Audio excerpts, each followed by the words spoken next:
আজকের রেসিপিতে থাকতেছে বিরিয়ানি রেসিপি। এই রেসিপিটাতে নতুনদের জন্য অনেক উপকারে আসবে। ঘরে থাকা সামান্য কিছু উপকরণ দিয়েই এই বিরিয়ানিটা তৈরি করব। হুট করে যখন মনে হবে বিরিয়ানি খেতে তখনই এটা করে নিতে পারবেন। এই তো প্রথমে আমি আমার কয়েকটা কোয়েলের ডিম ছিল, সেই ডিমগুলো ভেজে নিয়েছি। এখন আমি নতুন আলু সিদ্ধ করে রেখেছিলাম, সেই আস্ত আলু কয়েকটা ভেজে রেখে দিয়েছি এক সাইডে, কারণ এগুলো আমি পরবর্তীতে ব্যবহার করব বিরিয়ানির সাথে। এই তো আস্ত গরম মশলা দিয়ে এখন পেঁয়াজ, 1 কাপ পরিমাণ পেঁয়াজ কুচি দিয়ে দিয়েছি, 1 চামচ রসুন বাটা, 1 চামচ আদা বাটা, এখানে দিয়েছি লাল মরিচের গুঁড়ো 1/2 চামচ, ধনিয়ার গুঁড়ো 1/2 চামচ, জিরার গুঁড়ো 1/2 চামচ এবং বিরিয়ানির মশলা আমার হাতে করা সব উপকরণ দিয়ে করে রেখেছি, ওখান থেকে 1 চামচ। সব কিছু দিয়ে তো মাংসটাকে ভালোভাবে কষিয়ে নিচ্ছি। এখানে ফার্মের মুরগি ব্যবহার করছি। মুরগির মাংসগুলো আমি লম্বা লম্বা করে কেটে নিয়েছি। একটা টমেটো দিয়ে দিয়েছি আর দিয়ে ছোটো ছোটো করে কেটে রাখা গাজর।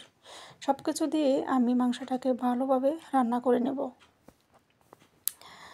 মাংসটাকে ভালোভাবে রান্না করা হয়ে গেলে অন্যদিকে আমি চালগুলো ধুয়ে, চিনি গুঁড়া চাউলগুলো ধুয়ে পানি জড়িয়ে রেখেছি। এতেও দিয়ে দিলাম চিনি গুঁড়া চাউলগুলো মাংসের সাথে দিয়ে কিছুক্ষণ নেড়ে ছেড়ে ভেজে নিব। 1 মুঠো কাঁচামরিচ দিয়ে দিলাম, যাতে করে একটা সুঘ্রাণ ভালো আসে। আর কাঁচামরিচটা আমি বিরিয়ানির সাথে ভেঙে ভেঙে খেতেও খুব ভালো লাগে। এই তো এখন দিয়ে দিয়েছি, যেহেতু আমি এখানে ঘরে থাকাই উপকরণ দিয়ে রান্না করছি, সেখানে আমার হাতের কাছে ঘি নেই, এই কারণে আমি 1 পোয়ার মতো দুধ ব্যবহার করেছি।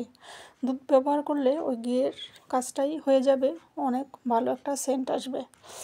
এই তো এই পর্যায়ে আমি আলুগুলো দিয়ে সুন্দর করে আলুটা বসিয়ে দিয়ে আবারও বিরিয়ানিটা একটা তাওয়ার নিচে দিয়ে দমে বসিয়ে দিলাম। কিছুক্ষণ পর আবার উল্টে পাল্টে দিচ্ছি। প্রায় আমার বিরিয়ানিটা রান্না শেষের দিকে। এখন উল্টে পাল্টে দিচ্ছি যাতে করে উপরের চাউলগুলো যাতে করে ভালোভাবে সিদ্ধ হয়, নিচেরগুলো। এখানে আমি কোয়েলের ডিমগুলো উপরে দিয়ে সাজিয়ে দিয়ে দিয়েছি। রান্নাটা আমার প্রায় কমপ্লিট। সিদ্ধ হওয়া পর্যন্তই দমে বসিয়ে রাখবো।